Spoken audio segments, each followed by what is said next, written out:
Hello guys! So nakabili ako ng biryani mix sa Shopee at may kasama na itong basmati rice. So magta-try ako magluto ng biryani chicken. So sinundan ko lang yung napanood ko sa YT. At ayan, ngayon ay minimekos-mekos ko na tong chicken na to at para humalo na lahat ng ingredients. At syempre ilalagay ko na ito sa tub at ilalagay ko muna to sa freezer at i-overnight natin yan.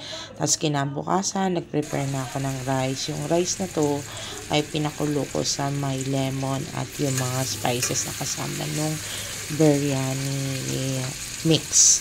At ngayon naman ay habang niluluto natin yung rice, i-prepare na natin yung chicken. So ayan, isasaute lang natin yan sa butter. Or pwede rin naman sa margarine. Tapos nag-prepare na rin ako ng pinirito or fried na onions na itatoppings natin mamaya sa ating rice and chicken. So ayan, iaayos lang natin yan para magandang salansan mamaya pag inilagay natin yung rice. At ayan, pagluto na yung rice, ilalagay na natin yan sa ibabaw ng chicken at syempre pati yung sibuyas at yung pampakulay. At yan, tapos na!